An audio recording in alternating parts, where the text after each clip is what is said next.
दोस्तों यहाँ पे जेएस की गाड़ियों का काफिला, पूरी टीम और गाड़ियाँ आ रही है।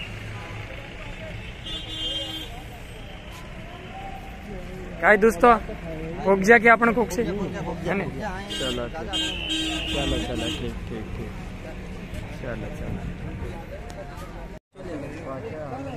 हमारे बीच में केदार चंद्र किसान नेता, हम उनका भी स्वागत करते हैं और राधे जाट बेरोजगार युवा की आवाज उनका भी हार्दिक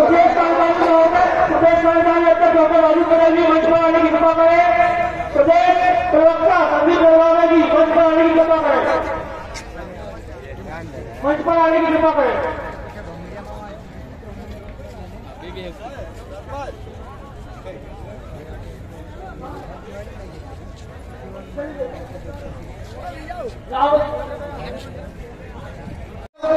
आजादी के अमृतकाल के इस अमृत महोत्सव में अमृत के सीधे सिर पर डांगर अंबानी के मुंह में गिर रहे हैं। गरीब परेशान है, बेरोजगार परेशान है, मिडिल मध्यम क्लास का व्यापारी परेशान है। आज हमारे हर समाज इस सरकार से, भारतीय जनता पार्टी सरकार से परेशान है। आज मोदी और अडानी अंबानी मिलकर हमारे देश की राष्ट्रीय संपत्तियों का इन्होंने प्राइवेटाइजेशन कर दिया है। बड़े बड़े एयरपोर्ट, बड़ी बड़ी बैंकें, बड़े बड़े विभाग सब कुछ प्राइवेट ठेके पे दे दिया है। तो आप लोग के हाथों में क्या बचने वाला है मेरे भाइयों?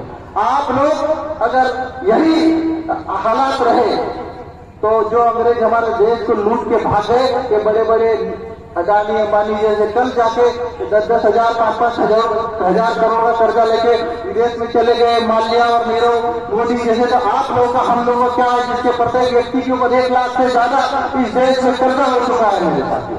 मध्य प्रदेश सरकार के पास 2.5 लाख करोड़ से ज्यादा का कर्जा है। हर 2 महीने में शिवराज सिंह चौहान सरकार 2,000-3,000 करोड़ का कर्जा लेकर प्रदेश के कर्मचारियों को, अधिकारियों को सैलरी बांट रही है। लेकिन प्रदेश की जो इनकम है वो पैसा कहाँ जा रहा है, हम शिवराज सिंह चौहान सरकार से पूछना चाहते हैं। आज हमारे धार, बाबा, बड़वानी जैसे आदिवासी बहुल इलाकों में प्रतिदिन पलायन करके युवा गुजरात, महाराष्ट्र और अन्य राज्यों में जा रहे हैं। ये हमारे देखिए, हमारे आदिवासी समाज की बेटियां हैं, बेटी हुई है, अभी 2-2, 3-3 डिग्री लेके बैठी है। पिछले 20 साल से शिवराज सिंह चौहान सरकार ने 1 लाख से घर की पत्ती निकाले मेरे भाइयों। ऐसी सरकार आप लोगों को चाहिए? अरे नहीं चाहिए तो जोर से बोलो मेरे भाइयों। क्या ऐसी सरकार चाहिए? क्या ऐसी सरकार बननी चाहिए? 2023 में युवा नेतृत्व चाहिए। देश का साथ दोगे? देश के समर्पित युवाओं को साथ दोगे तो 100% हम नई देश युवाओं के नेतृत्व में नई सरकार बनाने में कामयाब होंगे मेरे साथियों। 5वीं अनुसूची, आजादी के 70 सालों बाद भी मध्य प्रदेश को एक देश के 10 राज्यों की किसी भी सरकार ने, चाहे भारतीय जनता पार्टी की सरकार हो चाहे अन्य पार्टी की सरकार हो, इन्होंने 5वीं अनुसूची में रेगुलेशन नहीं बनाए। तो रेगुलेशन बनाते तो आज आदिवासियों की जमीन बड़े बड़े उद्योगपतियों को बेच रहे, अडानी अंबानी जैसे उनको नहीं बेच पाते मेरे भाई। उनकी संस्कृति बढ़ती, उनकी भाषाएं बढ़ती, उनकी रीति रिवाज बढ़ते, लेकिन इन्होंने 5वीं अनुसूची को सिर्फ और सिर्फ इन्होंने आदिवासियों को सिर्फ और सिर्फ बहकाने के लिए, चुनाव में इस्तेमाल करने के लिए इन्होंने 5वीं अनुसूची को अभी तक लागू नहीं किया। तो क्या 5वीं अनुसूची लागू होना चाहिए? पर 5वीं अनुसूची किसी भी जाति का अधिकार नहीं छीन रही है, किसी भी धर्म के लोगों का नुकसान नहीं कर रही है।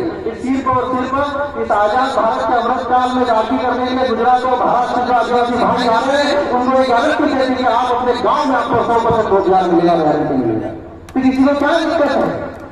सब समाज, सब जाति, सब धर्म के लोग मिलकर हम इस भारत को, इस प्रदेश को नया भारत और नया प्रदेश बना सकते हैं, जो सबका साथ लेने के साथ अपने सबके।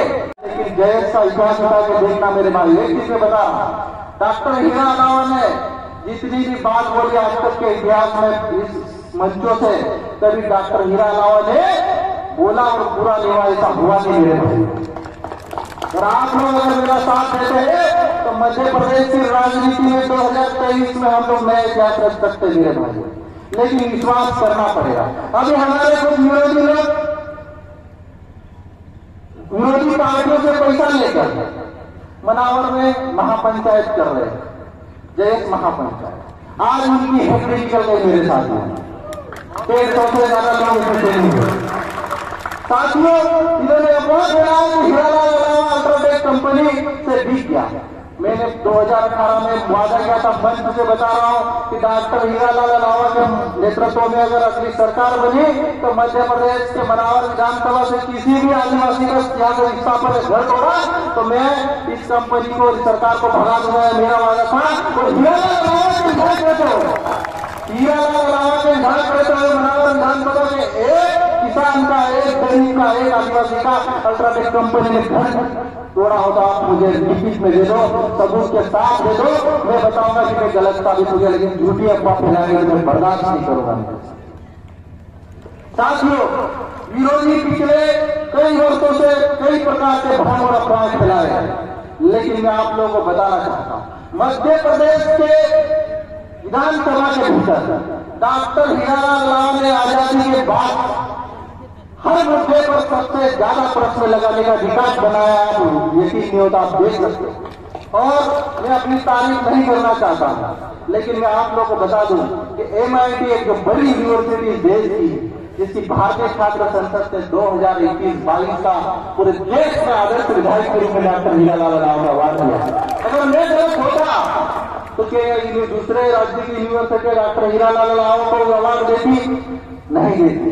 आज ये युवा इतनी भ्रम और इतने अफवाह फैलाने के बाद ये हजारों युवा हमारे साथ जुड़े एक भरोसे के साथ। आज ये देश के साथ आज 10 से ज्यादा अन्य समाज, आदिवासी तो है ही हमारे साथ, अन्य समाज धनगर, हमारे कहार, मानकर, माझी, सिरी समाज, परिवार समाज और सभी यादव समाज, साहू समाज के सभी समाज आज जय महापंचायत में शामिल इसलिए हुए डॉक्टर हीरालाल अलावा के ऊपर भरोसा है मेरे साथ। उनके डॉक्टर हीरालाल के नेतृत्व के ऊपर भरोसा है, उनकी सोच के ऊपर भरोसा है। और साथियों, मैं आप लोगों को बताना चाहता हूं, यकीन दिलाना चाहता हूं, डॉक्टर हीरालाल अलावा अगर आप लोगों का भला नहीं कर सकता है तो आपका बुरा भी नहीं करेगा, इस बात की मैं गारंटी देना चाहता हूं मेरे साथियों। ये भरोसा है, विश्वास इसलिए कायम है कि हमने पिछले 10 साल के भीतर हमने लोगों के दिलों में जगह बनाई साथियों। और आज जय युवाओं की इस महापंचायत में 20,000 से ज्यादा युवा है, इसलिए आज इस भरोसे को आप लोगों को, हम सबको मिलकर कायम रखना है। जिस भरोसे के साथ आज देश महापंचायत में सभी समाज के युवा जुड़े, और अगर ये जुड़ गए हमारे साथ तो मध्य प्रदेश में अगली सरकार हम सब मिलकर बनाएंगे। और आप लोगों से हमने 10 सूत्रीय एजेंडा रखा है। अब 10 सूत्रीय एजेंडे में हमने हर वर्ग के लोगों के हितों की बात कही है। और साथियों, मैं आप लोगों को भरोसा और विश्वास दिलाना चाहता हूं, अगर आप लोग हमारे समर्थन की मध्य प्रदेश में सरकार बनाते हैं और 2023 में हम लोग युवा नेतृत्व देने में अगर आप लोग के आशीर्वाद से, आप लोग की कृपा से कामयाब हो जाते हैं तो हम हर जाति, हर धर्म और ये हर मुद्दों पर काम करके दिखाएंगे, बोलेंगे, पूरा करके दिखाऊंगा। इस बात के आप लोगों को भरोसा दिलाता हूं। लेकिन अलग अलग राज्यों, अलग अलग गांव, अलग अलग शहरों से, अलग अलग जिलों से जो हमारे युवा साथी आए, जिस जोश जुनून और जज्बे के साथ आए, ये जोश जुनून और जज्बे सिर्फ महापंचायत तक सीमित नहीं रहना चाहिए। हर गांव में, हर गली में, हर सड़क के भीतर एक जज्बा और जुनून दिखना चाहिए, तभी हम 2023 में हमारी सरकार बना पाएंगे मेरे भाई। और मैं आप लोगों को एक बात कहना चाहता हूं कि खुशवंत सिंह की कुछ पंक्तियां पढ़ता कि सिर्फ हंगामा खड़ा करना मेरा मकसद नहीं है, सिर्फ हंगामा खड़ा करना मेरा मकसद नहीं है, पूरी कोशिश है कि ये सूरत बदलनी चाहिए। सिर्फ हंगामा।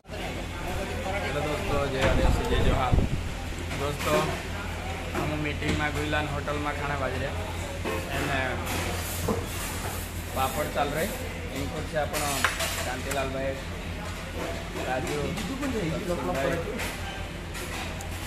बस इन्हीं से पहले पापड़ लाइन आते हैं। बाकी